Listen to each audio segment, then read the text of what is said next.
Welcome. This is the how-to session for the aerobic cellular respiration lab, which is lab number 9 on Blackboard. So this lab has 3 portions, and this is activity 1 is the aerobic respiration portion, and you are going to examine what happens with living autotrophs, which are going to be peas that we obtained from the grocery store. So you will need to get out your list of things that you need from the lab kit. And lab kit for exercise 9 tells you that you're going to need the 30 grams of yeast in the tube. And that looks like this tube. And you're also going to need the 5 grams of glucose powder that's in a tube. So that's going to look like this, glucose powder for exercise 9. You'll also need balloons. There are balloons in a bag. I've got a couple extras in case something happens and they get broken. And of course, you're going to need dry peas that we're going to work with first. They're in a tube like this and they're dry. And then the bromothymol blue. And if you remember, there was a baggie that says bromothymol blue as well as the Lugol's. And so this time you're going to pull the bromothymol blue out of the bag. Be sure you get the correct tube because there's both bromothymol blue and Lugol's and they're dark in color. So you're going to set that aside. And on the back side, you want to look at what is necessary from you, from your home. So you'll need to get the 4 12-ounce empty water bottles, and you want to be sure that the bottles are exactly the same. Mine are not 12 ounce, they are actually 17 ounces, but they're all 4 identical. You want to be sure that they are identical in nature, size, and shape. You don't want to have 4 different tubes. So be sure you have 4 of the same style and size water bottle. You want to have cornstarch. There's cornstarch right out of the kitchen cupboard. You want to have a teaspoon of table sugar, and that's sucrose. Well, we don't have the table sugar in a sugar jar on the table, but we do have sucrose. So I'm going to use this sucrose as well as 3 small flat bottom containers. So you can find something with flat bottoms on them and bring those to your lab experiment table. Now, activity 1, as I was saying, is going to use the dried non-germinating peas. And as it explains, these peas are embryos in a state of dormancy. Dormancy just means that they are metabolically inactive. The metabolism that these peas are demonstrating is so low that it's just there enough to keep that embryo alive until it runs out of food. The mama pea packed in starch inside these seeds, enough for that embryo to survive until the environmental conditions change and improve, hopefully, to provide water and perhaps some increase in temperature. But if that's the case, they will begin to germinate. And I can show you that I've taken some of these peas that are in this jar and I put them in water, and the water causes them to germinate. And you all can see the little structures that have come out of the seeds. That is telling you that these are germinating seeds, and all they needed was water, because that's all I added. So they are living. There was enough food inside the seed to sustain that embryo until the conditions changed, and now we have germinating seeds. Now, you're going to work with non-germinating seeds to begin with. And once you're germinating, the peas will grow into a plant and develop the structures. I could actually plant those and get this pea in my garden. So you're investigating aerobic respiration by peas during the germination process. The setup is going to involve a qualitative estimate of CO2 amount in the test tube by the use of the pH indicator bromothymol blue. When the pH of a solution is less than 6 with bromothymol blue inside of it, dissolved in it, it will show yellow color, as it states here on this end of the explanation. If the pH is between 6 and 8, somewhere around neutral, bromothymol blue is green. And if the pH rises above 8 in the basic end of the pH scale, it will be blue. And it's all an indication that involves CO2, because remember from photosynthesis, when CO2 dissolves in water, it lowers the pH by making carbonic acid. If the CO2 escapes and is not in there, then it will become blue. Now, if these organisms are carrying out respiration, and the water is going to start out a particular color that you're going to record here in a moment, then as this organism continues respiration, he's going to produce more and more CO2, because that is the waste product of respiration. So you're going to watch for a color change and confirm with data that these seeds are either respiring or they're not. So your procedure. So we're going to get started here at the procedure, and it says obtain all the information or all the materials and put it on the counter. So your dry peas, you're going to need, I've got those, the dry peas. The dropper bottle of bromothymol blue, I've got that, and 2 clear small cups, a timer, and a plastic spoon. Well, of course, I'm in the laboratory, so I'm going to use beakers. And the very first step tells you that you need to add 50 of these peas to one of your beakers. And so that's exactly what I have done. So there are peas from that beaker, from that bottle that you received in your lab kit, on the bottom of the beaker. This beaker is empty. No peas in the other cup. And you'll want to ask yourself why there's no peas in this beaker. Then I'm going to add 1/4 cup of lukewarm water to both cups. So I've got lukewarm water that I just put in my graduated cylinder. And in 1/4 cup of water, there are approximately 60 mils. So I need 60 more mils. I need 60 more mils for the empty beaker. So there are both beakers filled with warm water. Add 5 drops of bromothymol blue to both cups, my beakers.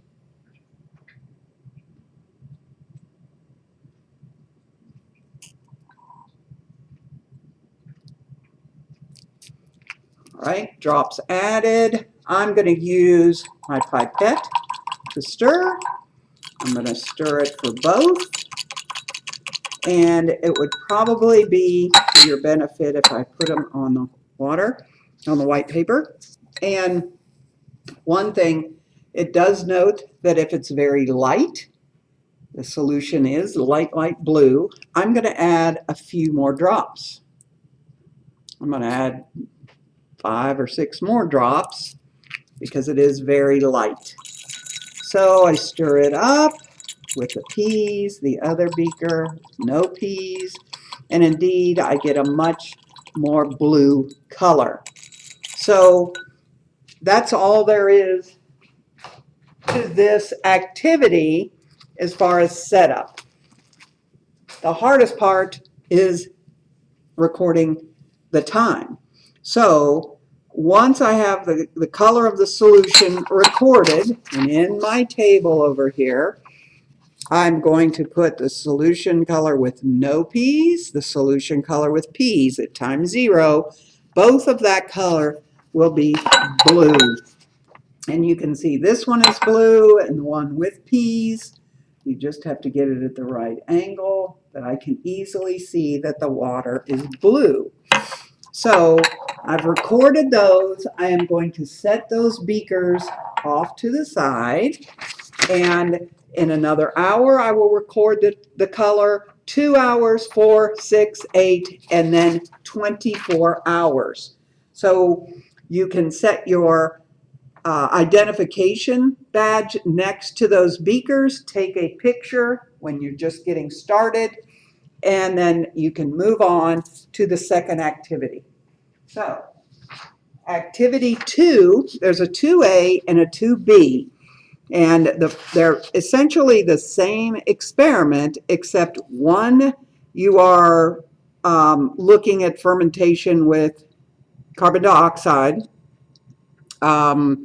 and the second one, 2A, is looking at it at the fermentation at different temperatures.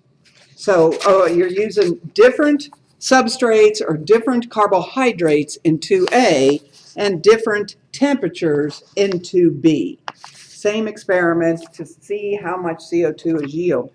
So what do we need for this one? Obtain all the materials, and you'll see that we need 4 empty clear bottles, which is what I have here. And I'm going to need my balloons. The thermometer is optional, small funnel is optional, and you will see with my bottles, I just rolled up a small piece of paper, and I'm using that as my funnel. So you don't need a fancy funnel. You can use a piece of paper, and that'll work just fine. So I've got my funnel, a timer, got my timer, my balloons, and then I need my yeast and my cornstarch, my sucrose, and my glucose powder. And the Sharpie is used for writing on the bottles. I've done that. One is labeled W, G, S, and C.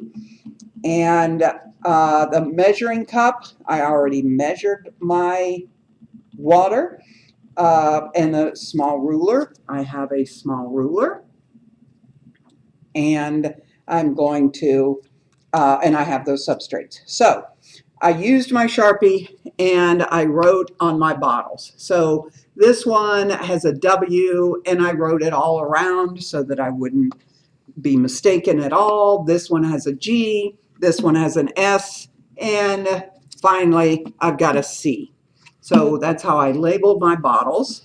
And with my bottles labeled, I have my paper rolled for my funnel, and I've got them in order, W, G, S, and C.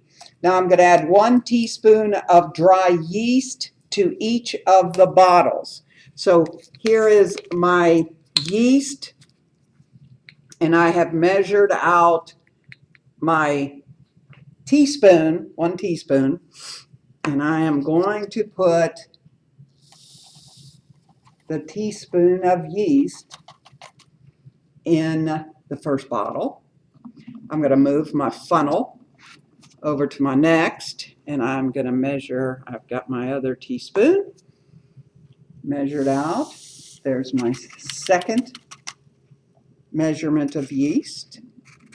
Here's my third. Yeast is a very interesting critter. This is a living organism. It is very similar to the dry beans. It is dormant. It's actually been flash frozen, so that it is in very dormant situation and not metabolizing at a normal pace. It's at a very, very low pace, just enough to keep the the fungus alive. Yeast is a fungus. So I am going to do my last teaspoon of yeast. I think some of that rolled out onto the, yeah, there we go. Okay, so now once you've used your teaspoon of yeast, then I'm going to add 1 teaspoon of glucose into the G bottle, and I'm going to add 1 teaspoon of sucrose, and then cornstarch, and W gets no substrate. Again, it's asking you why. This is W for water. So I will put, first of all, it doesn't get anything. So I'm going to put, so I don't have to add anything to that. I am going to, now there is a mistake in the, no. Okay, I'm fine. Wait, 1 roller, substrates, dextrose, sucrose, and cornstarch. Yeah, okay, so here's my dextrose. Here's my glucose, and I'm going to put 1 teaspoon of glucose into that bottle. And again, I'm using my little teaspoon measurement. I'm going to bring back my funnel, put it in my glucose. Be very careful which bottle that you're using. So there is a teaspoon of glucose in the G bottle. My sucrose, got my sucrose, and I'm going to add my teaspoon of sucrose. And let's see, I'll just keep consistent with my using my lids. So I've got my funnel. Let me hold this over the sink.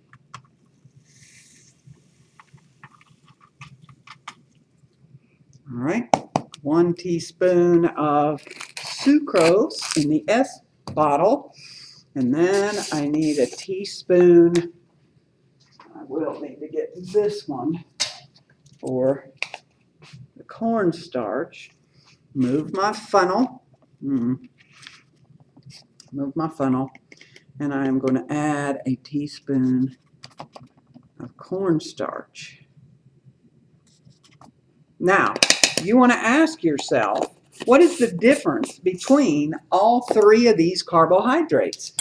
Glucose, sucrose, and starch are all carbohydrates. And what structurally is the difference between them? Right? That's one of the most important questions you want to ask yourself. So, glucose is a monosaccharide. Sucrose is a disaccharide. Starch is a polysaccharide. Just with this knowledge, you want to be able to create and write your hypotheses. That will help you in your development of your hypothesis. Now, after we've got our teaspoons of material, substrates into each of the bottles, I'm going to get some warm water, which I did already, and I'm going to check my thermometer, and it should be about 37 degrees. And you have a thermometer in your box. Take your thermometer out and check the temperature of the water. And you want it to be somewhere close to 37 degrees. So mine are inching up there, but I poured them out a little bit early. So let me get some warmer water over at the sink. Turn the tap on.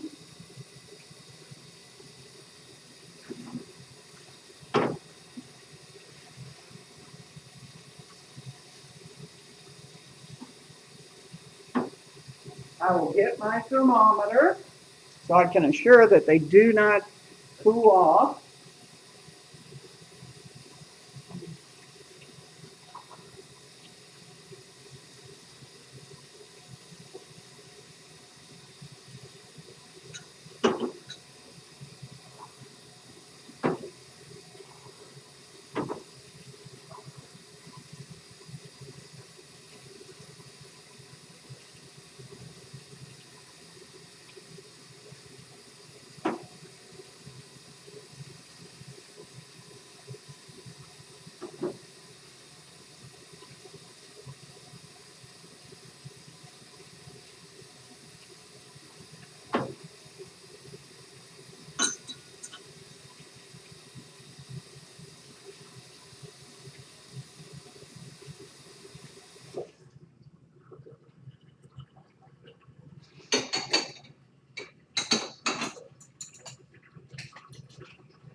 All right.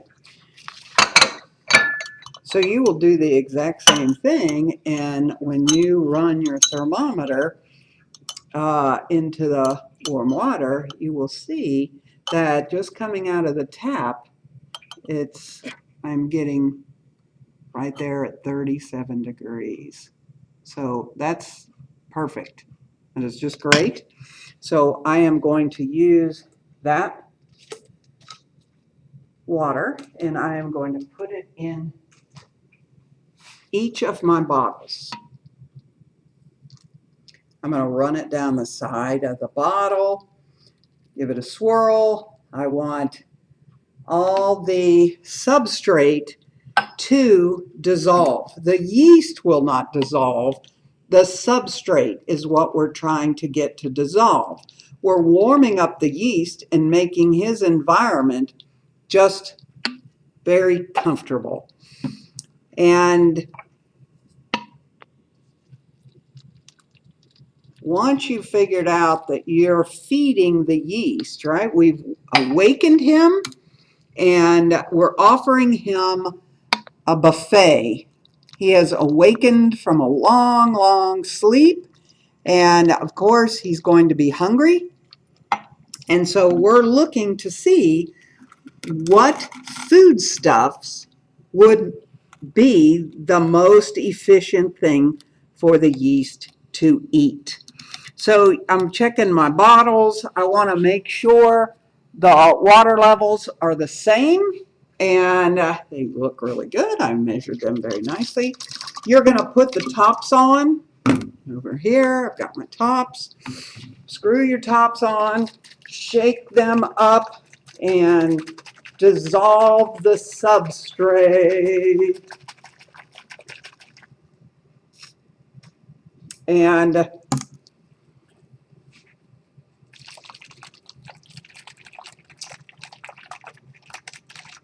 all right, shake it, remove the cap. That's my water.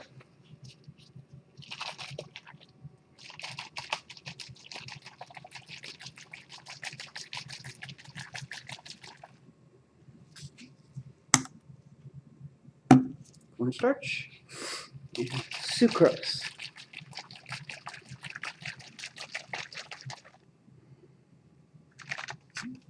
All right, all 4 bottles shaken. Remove the caps, put the balloons on the bottles. So I'm going to take my balloon, put it over the mouth of the bottle.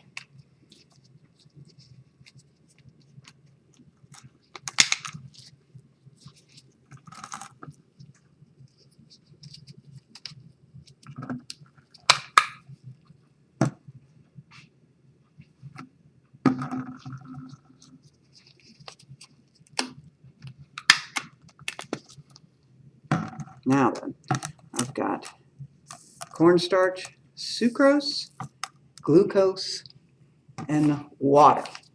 So all bottles are capped.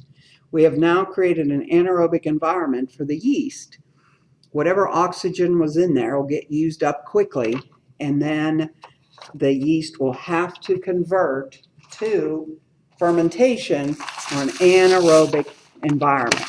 So you're going to leave the bottles on the counter, start your timer, and indeed I'm starting my timer, and you will let them go for 20 minutes, and at the end of 20 minutes,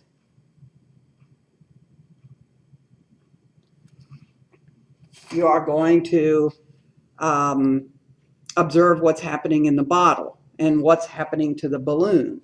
Right now is the opportunity. You're going to set your ID right here in front of one of the bottles. Take a picture at the beginning with the 4 bottles side by side. After the 20 minutes, you're going to use your small ruler and you are going to measure the diameter of each of the balloons. The diameter is the distance across the balloon. And here on this side, on the second page, there is the water, glucose, sucrose, cornstarch. The diameter of the balloon, 0 minutes. So you want to record that immediately. And I'm recording from one side to another. I'm recording it in centimeters, as the table tells me. So I can see this balloon is approximately 7 centimeters. An idea you might do is take one of the extra balloons. I'm going to lay it down on the table, and I am going to measure the diameter there for time 0. So, and you got to be sure that you're getting in the very center, the biggest part of the balloon. And when I do that, this balloon is approximately 7.3 centimeters. So it's easier to do time 0 if you lay the balloon on the table. Then you're going to measure it at 20 minutes, 40 minutes, and 60 minutes. So that would be 2A and 2B you cannot do until this experiment is over, unless you have 4 more empty plastic water bottles with caps, because you need the same setup here that you're using with your bottles, the funnel, your balloons, the thermometer. You're going to use cold water, hot water, boiling water, and you're going to take your pictures before and after certain periods of time, but you will need this setup. So I would encourage you to do this one first and follow it with the next. So ours has been going here now 3 minutes, and you can see that it's going to have to